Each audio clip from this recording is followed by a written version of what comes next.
Hey there. So this is the tricky one for me to share, but this is a little bit about my timeline and my journey with mental health. So as I had stated previously, I've been a nervous Nelly my whole life. Basically, even in childhood, I often had some trouble with being able to share my thoughts. I think a lot of it has to do with me being a middle child, definitely introvert. And so I like to deal with people one-on-one, but I get overwhelmed easily, that kind of stuff. And so, like I had stated earlier, I used to have a lot of a yucky belly, as I would always call it. And so even young, normal childhood, but just things would bother me. And so just kind of working through like coping strategies. We didn't really know anything about that in childhood, so most of it for me was just avoidance or enjoying playing or hiding, spending time reading, that kind of thing. But I knew it was there. So then school and college, I used journaling a lot for different things, just kind of working through being able to support the things that I needed and getting the help that I needed and knowing that, I was in control and in charge or whatever it was. And that led me, on a path to figuring out my own way. I got married very quickly, actually. We got married after 2 months of meeting, which is kind of cool. And then we had kids. And so when we had our first son, Alex, I guess it was a couple years after he was born, we decided we wanted to have a bigger home. And so we decided we were going to rent and then thought, oh, we'll be smart and buy a house. Yeah, that was a really, really dumb mistake. And so that's really the beginnings of my true anxiety that led to depression. And so basically, just to snap it up short, we bought a home.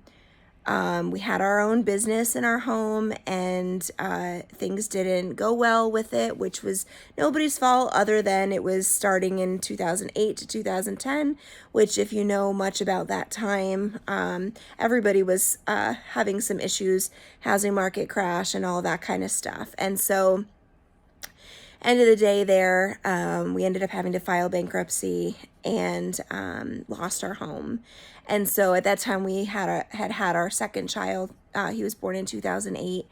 And so we had two boys and no home, and I was teaching still, but it was just a really, really difficult time for us. And so we ended up, making some decisions and moved closer to where I worked and sold a car, one of our cars, so that we could, have a little bit extra money. And I walked to work, which, was a blessing that we lived that close. And we just started to, make some other decisions. But within that time of moving, I honestly don't even remember what the house looked like inside. I remember outside. I remember some things about the town, but I mean, true trauma, depression, just bad stuff, and just feeling guilty about, not being able to make things work. And so that was a pretty awful time for us, but things started to get better, helped us to just kind of make decisions and really focus on the simplicity of life, loving our kids, spending time at our church and with people around us, and our, like I said, friendship and our small family, and, working through things. And so that was a hard time. We got through it, but unfortunately the triggers of money being a problem have followed me. And so one of the biggest examples I can give is we had gotten a car and it had all these lights come on randomly about different things. And so the light trigger meant to me money. And so when we have a trigger in our body, it's our mind knowing that something's not right and we need to work on it. But for me, it was, oh my goodness, you're not safe. And so just working through that, trying to figure out like the best way to deal with those kinds of things. And so I know now why, but it doesn't make it easier in the moment. It's just helping me realize, okay, my body's telling me I need to do something about this. And so that's the interesting thing about triggers is you do have a choice. So you get the trigger of whatever it is, and then it's like, okay, what's next, right? So fast forward a few years, right before the pandemic, I was teaching and I ended up working in a leadership position in my district. And I don't really want to go into a lot of details because I don't want to speak specifically about anyone else, but I was put in some really awkward positions at work, and just my authentic, vulnerable self did not deal well with it. And so I felt some huge feelings of anxiety and of burnout, of trying to support my students, to support the teachers that I was working with, and just to be able to live. And so what ended up happening for myself is I took a mental health leave from work. I started doing some trauma therapy called EMDR. And so that's something you could look up. It's pretty interesting. But the sessions that I did with my therapist were online. And the reason I share this is if you know anything about Zoom, you see yourself in it. And so when you're face to face with someone, you have to deal with them. And I was face to face with myself and having to deal with the things that I was going through rather than pushing it under the rug or ignoring it.